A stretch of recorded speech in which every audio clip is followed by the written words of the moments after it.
Kali ini saya coba ride dalam suasana PKP. Biasalah untuk menghilangkan rasa terkurung kononnya. Dan di samping itu saya cobalah memanaskan engine motor ni, agar minyak-minyak dia tidaklah beku. Itulah mengikut nasihat beberapa komen. Motor ni nak jauh gerak, ini kalau lama terpaksa lah dicabut kepala bateri dia supaya bateri dia tidak akan lari cas, ataupun lama dia akan jadi kong. Ya, apapun kita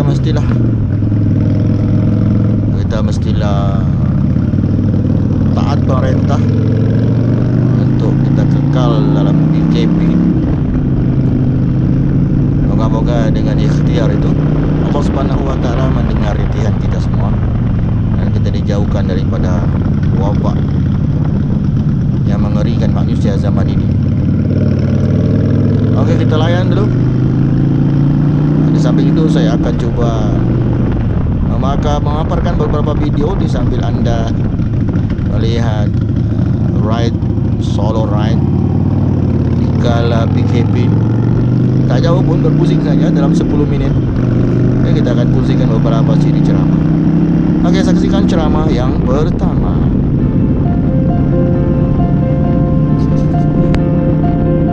Contoh, kalau ada seseorang itu dah terkena dah positif tapi dia tak pergi cek, dia tak tahu, dan dia ada simptom demam tu sesama dan dia tak pergi cek pun, in case lah, lepas tu dia minum air sebanyaknya, dia mungkin minum air lemon, orang kata vitamin C, kemudian dia buatlah apa-apa yang dia baca, adakah possibility dia boleh sembuh sendiri? Dia boleh bebas daripada vaksin tu hanya berada di rumah?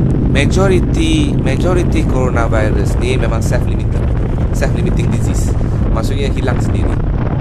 Komplikasi hanya berlaku pada orang-orang yang mempunyai risiko. Contoh, kita punya golongan tua yang mempunyai penyakit-penyakit tertentu, dan juga yang paling kecil lah, selalunya dalam baby yang bawah 1 tahun dah. Dan dari data lah kita tengok, pasal kita cakap mengenai data kan. So data menunjukkan kebanyakannya berlaku kepada yang komplikasi tu yang kita tak nak. So berlaku kepada orang yang tua ataupun yang punya penyakit yang ada ataupun yang terlalu muda. Majority self-limiting disease. Pasal itulah tujuan RMO ni dilakukan, supaya duduk dalam rumah. Kalau dia terjangkit, duduk dalam rumah 14 hari. Lepas 14 hari dia okey, clear. Itu tujuan dia. Tapi bila kita dah berjalan merayap, mengada, macam data Korea menunjukkan, yang buat masalah adalah golongan 20 ke 29 tahun yang berjalan menyebarkan. Sama juga di Malaysia ni. Kalau baru ni ada panic buy atau panic balik kampung tu, so automatically yang berlaku, anak-anak universiti tu terdedah, lepas tu balik kampung. So dia fit. Dia bukan ada demam sikit ataupun tak ada demam langsung. Dia ada carry je. Jadi dia akan merebakkan. Majority self-limiting. Begitulah serba sedikit ceramah daripada Ustazah berkenaan dengan COVID bersama dengan pendapat seorang doktor. Boleh kita jadikan sebagai panduan, sebab setiap orang akan boleh menerima pendapat daripada pakarnya. Kalau berkenaan dengan kesihatan, kita bertanya dengan doktor. Berkenaan dengan agama, kita bertanya dengan para ustaz, ustazah, alim ulama. Kalau mau bertanya pasal penerbangan, ya tanya dengan kapten. Jangan kita sampai salah untuk bertanya. Orang tua pernah berkata, malas bertanya, sesat jalan. Salah bertanya dengan orang pun kita boleh sesat jalan. Okey, seterusnya kita mendengar pula sedikit filem pendek yang mengisahkan tentang keadaan semasa. Okey, silakan video yang kedua. Şu benim somunların akçelerini alıver. Bereket versin. Bereketini gör. Hey, burada fazla akçe var. 8 somun akçesi. Oysa sen 4 somun aldın. İyi ya. Askıya benden 4 somun koyuver. Allah hayrını kabul etsin.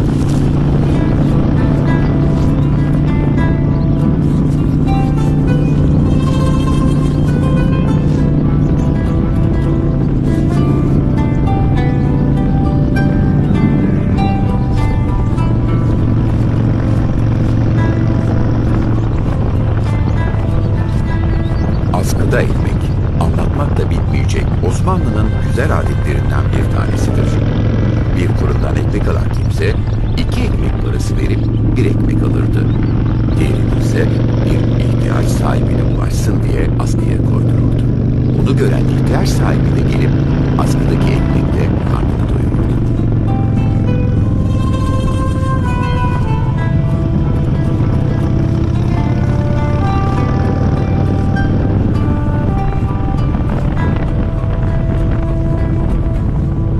Buyur bacım.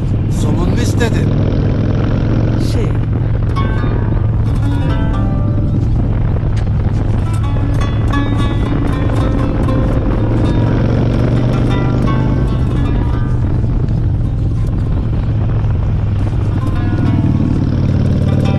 Buyur.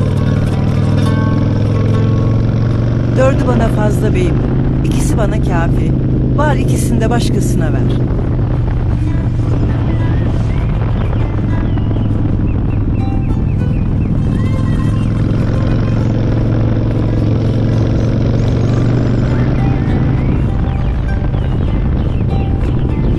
İhtiyaç sahibi kimse de içeri girer, ihtiyacı kadar olan ekmeği alır, ihtiyacından fazlasını aklına dahi getirmeden giderdi. Bu adetin en güzel yanlarından biri ise dün ihtiyaç sahibi olup bugün halini düzeltenler o günleri unutmaz, fırından ekmek alırken bir de askıya ekmek yazdırmayı ihmal etmezlerdi. 2 somun verir misin beyim? Buyur bacım.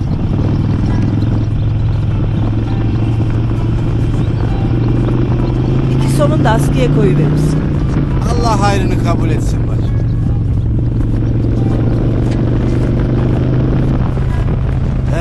Bugün bana, yarın sana.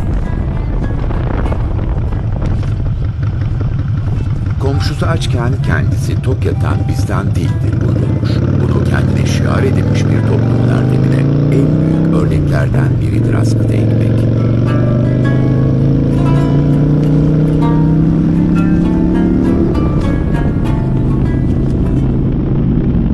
Kalau kita melihat tentang paparan klip video tersebut, pembeli pertama membayar untuk harga 8 buku roti, tetapi mengambil hanya 4 buku roti saja. Sementara untuk 4 buku lagi, pembeli mengamanahkannya kepada penjual untuk disedekahkan kepada yang memerlukan. Penjual menjaga amanah tersebut, mengasingkan antara hak pribadi dengan hak orang lain. Si miskin datang memohon dengan sopan jika ada bahagiannya. Penjual memberi ke semua 4 buku roti tadi. Tetapi si miskin memulangkan kembali 2 buku roti agar tidak mengambil hak wakil miskin yang lain, kerana dia hanya mengambil sekadar keperluannya sahaja. Dia mungkin miskin harta sekarang, tetapi abadi kaya budi pekerti. Ibu bapanya dulu mendidiknya dengan betul. Sebagai isu sampingan, perhatikan kesantunan pergaulan antara lelaki penjual dengan wanita miskin itu. Demikian pula pembeli kedua membayar untuk 4 buku roti, tetapi mengambil 2 buku roti sahaja. Bagi 2 buku roti lagi diniatkan sedekah buat si fakir atau miskin atau yang memerlukan. Dia tidak sekaya pembeli pertama yang mampu membayar banyak, tetapi sumbangannya sama separuh kebaikan hati itu. Sifat rohaniah bukan pada jumlah harta benda. Nabi SAW bersabda, tidak sempurna iman seseorang yang berada dalam kekayaan sedangkan jirannya dalam keadaan lapar. Pengajarannya indah, betul tak? Si kaya tidak kedekut, si miskin tidak tamak, si meniaga, si peniaga tidak khianat. Allahu Akbar. Moga Allah Subhanahu wa taala pelihara umat ini. Amin. Amin amin. Okey, sebenarnya banyak juga yang kita boleh lakukan dalam keadaan PKP dengan keadaan keluarga yang ada bersama kita. Mungkin kita boleh amalkan beberapa tips kan untuk bersama membaca hadis kah, membaca Quran bersama kah bagi orang muslim, solat berjemaah kan? Boleh buka YouTube dan sebagainya. Bagi mereka yang baru membuka YouTube saya ni, jangan lupa subscribe dan like, tekan tombol loncengnya dan berkongsilah kita sama-sama, mana tahu bermanfaat untuk orang lain.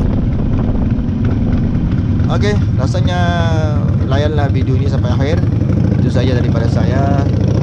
Assalamualaikum warahmatullahi wabarakatuh.